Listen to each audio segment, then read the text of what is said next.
murakoze nishimiye kuba turi kumwe aha ngaha kuri Nyirangarama muri entreprise Sina Gerard Rwibutso.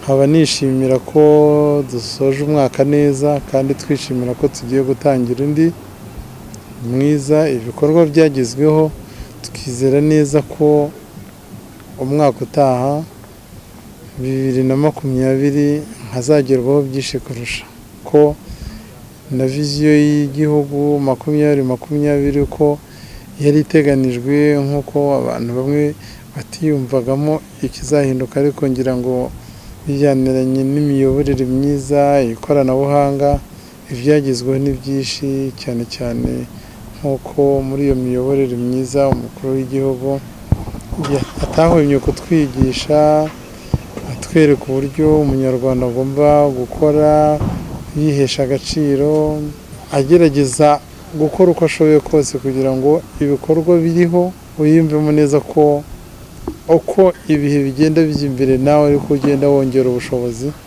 Natwe rero aha ngaha muri entreprise Urwibutso, nyuma yo gukora akabanga, agashya, akarusho, akanozo, akaryoshye, akiwacu, akacu, byose ni ibikomoka mu Rwanda.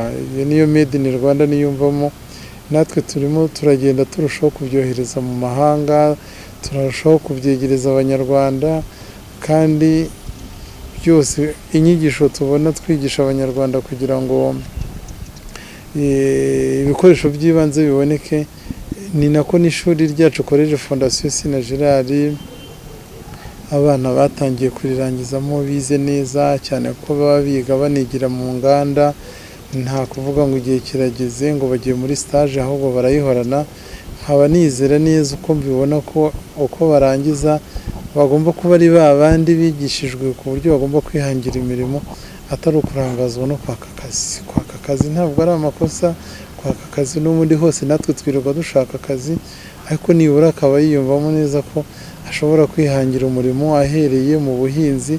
Ntabwo waba warize mu ishuri riri kwigisha mu mizabibu ariyo ibyara divayi inyobwa ku isi yose, pome, makadamia, inkeri, amatunda, inanasi, urusenda rubyara akabanga, ngo icyo gihe uzuyaze kugera ku ntego iyo ari yose wifuza.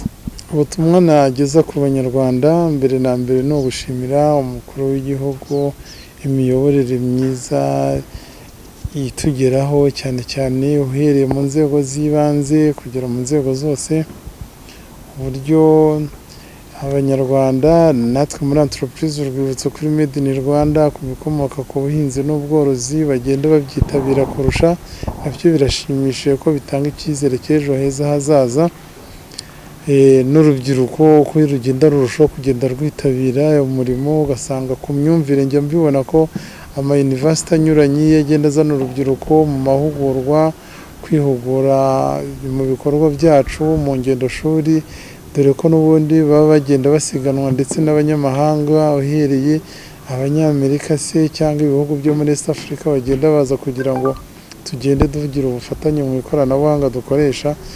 Byose rero ni ubutumwa bwiza nageza ku banyarwanda, mbabwira ko igihe icyo ari cyo cyose nk'uko ntahwema kwitabira amamurikagurisha mu gihugu cyose, ni uguharanira ubukungu busangiwe, aho abahinzi bose mbifuriza kwihesha agaciro. N'umuhinzi atambutse ukavuga uti uriya ni ubuhinzi kubera ubutwari n'ubukungu afite, umubona ukamwibonamo ko kuba ari umuhinzi ari umworozi, nawe wifuza kuba wamwegera wamubera umukiriya cyangwa mwafatikanya, ariko ubona ari inkingi y'igihugu, nawe yibona mu bandi banyarwanda bubatse igihugu.